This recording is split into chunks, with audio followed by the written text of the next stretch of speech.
আজি এসপ্তাহৰ আগতে তালপিঠা বনাইছিলোঁ। ভিডিঅ'টো আপলোড কৰিবলৈ নহ'ল, আপোনালোকলৈ আগবঢ়াবলৈ নহ'ল। দুবিধ তালপিঠা বনালোঁ। এয়া তালপিঠা খাই সকলোৱে ভাল পায় নহয় জানো? এয়া দেখিছেনে? এয়া তালপিঠা। আমাৰ ঘৰৰ মানুহে তালপিঠা খাই বহুত বেছি ভাল পায়। মই বিভিন্ন ধৰণে বনাই ঘৰৰ মানুহক খুৱাওঁ।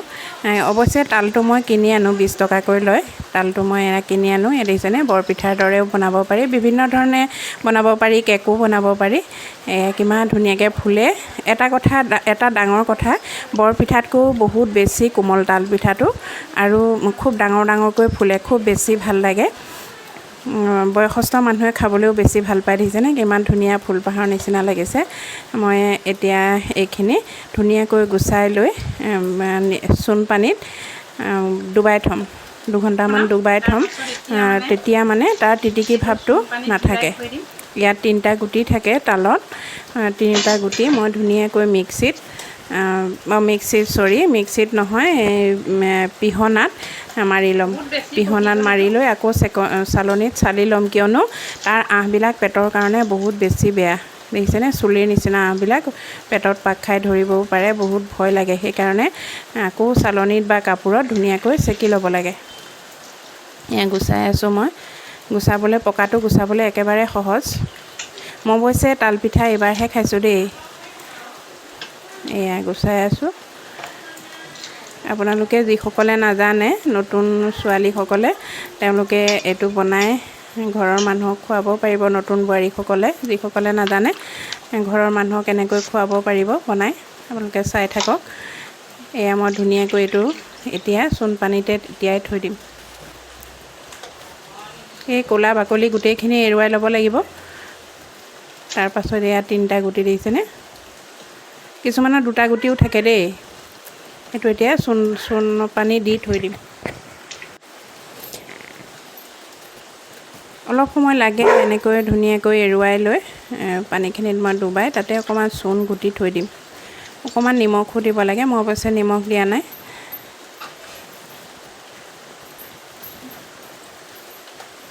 এয়া চূণৰ ভুৰুকাটোৰ পৰা অকণমান চূণ এনেকৈ দি দিছোঁ।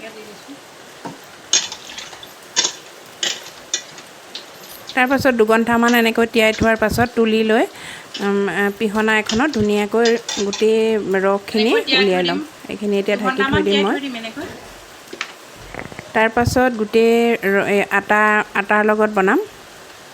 পিহনাত ধুনীয়াকৈ মাৰি লৈ ইয়াৰ ৰস উলিয়াই পেলালোঁ। এয়া তাৰপাছত পিহনাত মাৰা স্কিপটো ল'বলৈ নহ'লে এনেকৈ ৰস উলিয়াই লৈ ধুনীয়াকৈ আটাখিনিত মাৰি ল'লোঁ।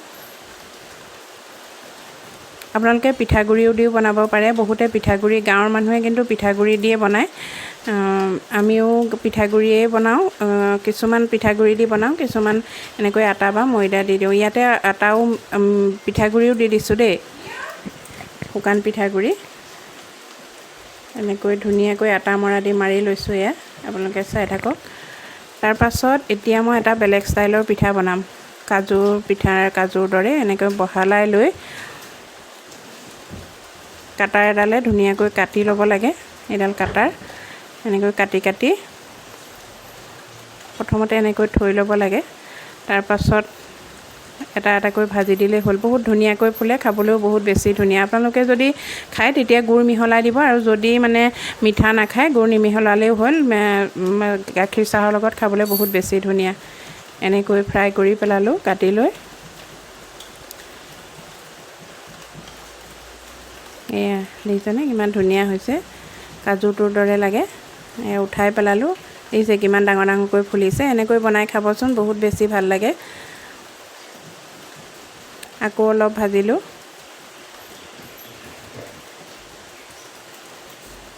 খুব তৎক্ষণাতেই হয় বনাই লোৱাৰ পাছত। এয়া মই বহুতখিনি বনাই পেলালোঁ, বহুত দিনলৈ থ'ব পাৰিম। তাৰপাছত বৰপিঠাৰ দৰে বনাবলৈ এনেকৈ বৰপিঠাৰ নিচিনাকৈ বেটাৰটো বনাই ল'ব লাগিব। তাৰপাছত এনেকৈ এটাকৈ বৰপিঠাৰ নিচিনাকৈ এনেকৈ তেলত দি ভাজি পেলালেই হ'ল।